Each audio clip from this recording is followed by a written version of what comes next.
In this video, we'll be taking a look at the town planning permit application process.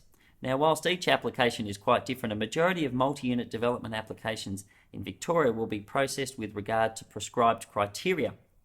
Your first step is to engage a representative who will act on your behalf to communicate with council.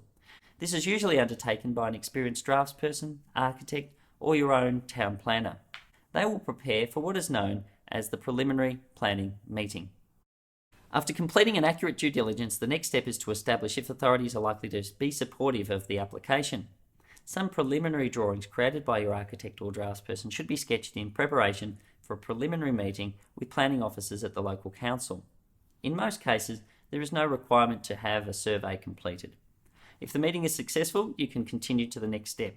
Alternatively, in the event the application is likely to be rejected, you'll need to make an important decision. Should you risk an application and potentially challenge the decision at VCAT? In some cases, the planning officer at council will provide feedback about your proposal during the meeting. In other cases, you'll receive a formal response in writing. In this slide, we can view a written response discussing a 4-unit proposal in Heatherton. Your next step in the town planning permit application process will be the formal application itself. Site surveys will have been completed and your architect or draftsperson would have undertaken hours of work to prepare the required documentation. The items listed on this slide generally take between 2 to 4 months to prepare. Keep in mind, it often takes about 1 month to receive completed survey information. Most application forms can be completed online, often by the owner or the representative. You should be aware that in most cases, planning officers at council will only discuss the application with the person nominated as the applicant.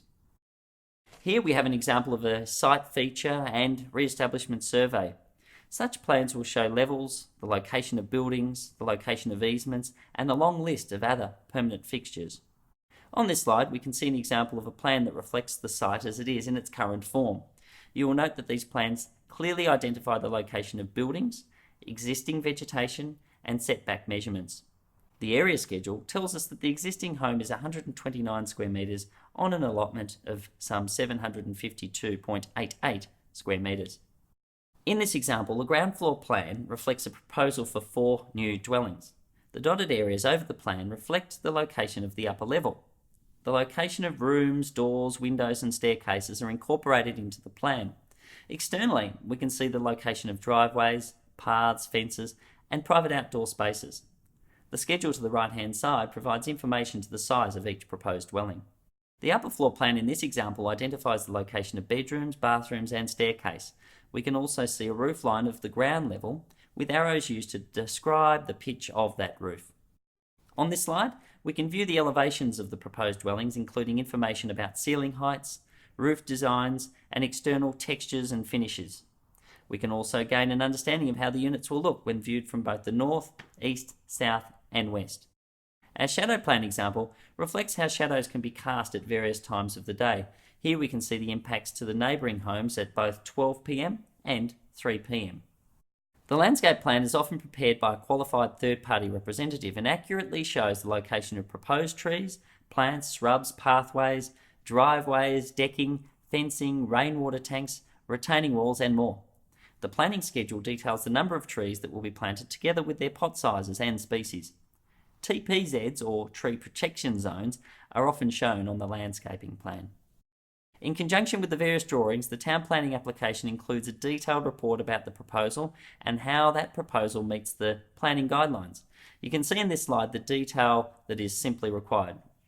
The planning permit application. Well, copies of the plans are submitted to the local council who will process the documentation and allocate the application to the planning officer. The officer is required to respond to the applicant within 28 days, at which time it's common for the officer to request further information. It's also common for an officer to request a meeting with the applicant to discuss the proposal. In many cases, the officer will request changes be made to the plans. Should the town planning officer be dissatisfied with the proposal, the officer will notify the applicant that a notice of refusal will be issued. If the application is supported by council, the next step is for the applicant to place a planning permit notice on the perimeter of the property for a period of 14 days. That's in most cases. This process is often referred to as the advertising period. Letters will also be sent by council to the neighbouring properties, making them aware of the application.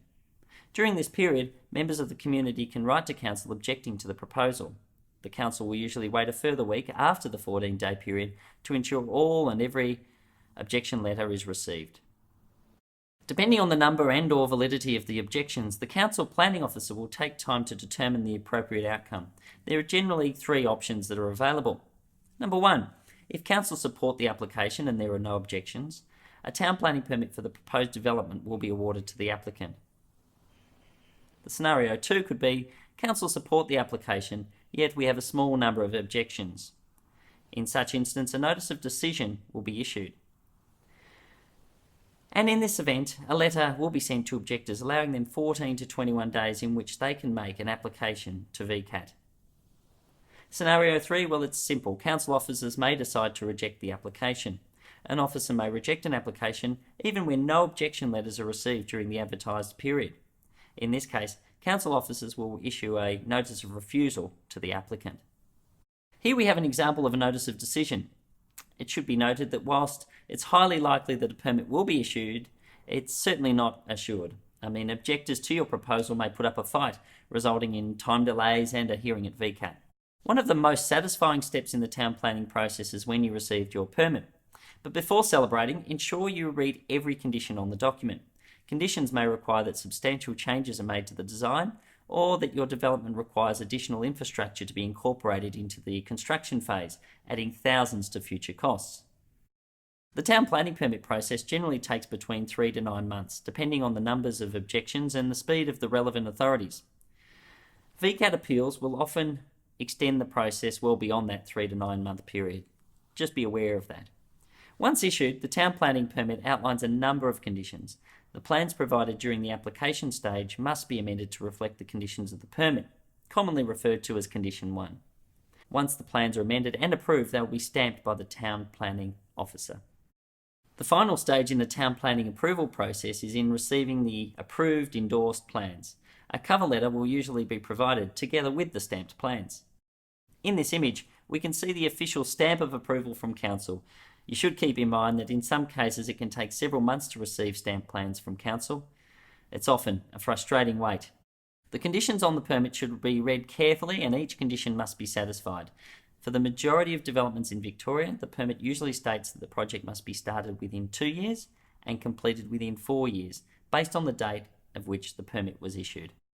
It's important to recognise that planning permits have expiry dates. However, extensions to time are easily sought in most instances.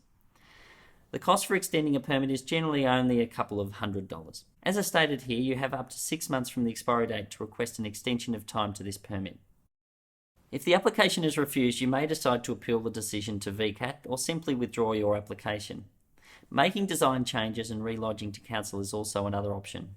A different council officer may have an alternative view or interpretation of the plans. This is a far more cost-effective option than to having the matter decided at VCAT. Further information has been compiled for you and is available for free. If you'd like a copy of this publication, simply write or phone us today.